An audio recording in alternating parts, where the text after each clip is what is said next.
Top quality और consistent performance के लिए सिर्फ सिल्वर पंप नाम याद रखना। ઘટના હૃદયદ્રાવક તેવું સીએમએ કહ્યું। દુઃખની ઘડીમાં મૃતકોના સ્વજનો સાથે મારી સંવેદના સીએમ તરફથી આ નિવેદન આવ્યું છે। આપને જણાવી દઈએ કે અત્યાર સુધીમાં આ ઘટનામાં અનેક લોકોના મોત થઈ ગયા છે। આંકડો સતત વધી રહ્યો છે ત્યારે મુખ્યપ્રધાન ભૂપેન્દ્ર પટેલે સંવેદના વ્યક્ત કરી છે। તેમણે કહ્યું કે દુઃખની ઘડીમાં મૃતકોના સ્વજન સાથે મારી આ સંવેદનાને ખાસ તો મૃતકના પરિવારને 4 લાખની સહાયની પણ જાહેરાત કરવામાં આવી છે।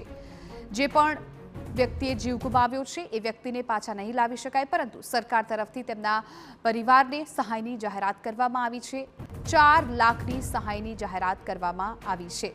સીએમ ભૂપેન્દ્ર પટેલ કે જે ખુદ આ ઘટનાની ગંભીરતા રાખીને અધિકારીઓને આદેશ આપી દીધા છે। તમામ અધિકારીઓ પણ ઘટનાસ્થળ પર પહોંચી રહ્યા છે ત્યારે સીએમએ પણ जी बिल्कुल 4 लाखની સહાય જે મૃતકો છે તેમના પરિવારને કરવામાં આવી છે। જ્યારે કે જે પરિવારજનો છે તેમને કહી શકાય કે જે ઈજાગ્રસ્તો છે તેમને 50,000ની સહાય કરવામાં આવી છે। ક્યાંક ને ક્યાંક કહી શકાય કે સરકાર દ્વારા એક આ જે મરહમ લગાવવાનો પ્રયાસ છે તે કરાયો છે, પરંતુ સવાલ એ છે કે ગેરકાયદેસર રીતે આ હોસ્પિટલ દગદગી રહી હતી। તમામ નેગેટિવ અભિપ્રાય બાદ પણ જિજ્ઞાસા આ માફ કરશો આ જે ફેક્ટરી હતી, હોસ્પિટલ નહીં આ જે ફેક્ટરી હતી, તમામ નેગેટિવ અભિપ્રાય બાદ પણ કાર્યરત હતી અને ત્યાં એક્સપ્લોઝિવ હતા, વિસ્ફોટકો હતા તે આવી રહ્યા હતા। આટલા મોટા પાયે દારૂગોળો આવી રહ્યો હતો અને ત્યારે જે કહી શકાય કે જે તંત્ર હતું એ ઘોર નિંદ્રામાં હતું।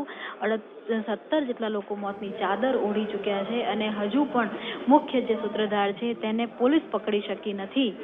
તે તમામની વચ્ચે મુખ્યપ્રધાન દ્વારા ચોક્કસ સહાયની જાહેરાત છે તે કરવામાં આવી છે અને સંવેદના છે તે વ્યક્ત કરવામાં આવી છે, પરંતુ સવાલ એ છે કે આ પ્રકારના કેટલા જે ગેરકાયદેસર રીતે ફેક્ટરીઓ હશે તે ગુજરાતમાં ધમધમતી હશે અને કેટલા લોકો છે તે અત્યારે આ જ પ્રકારે આ ડર વચ્ચે આ દહેશત વચ્ચે જીવતા હશે।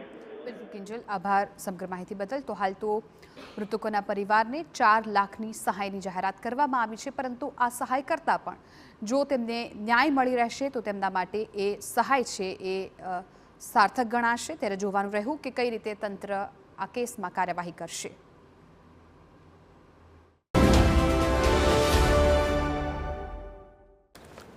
સિમ્ફની લે हाँ पापा।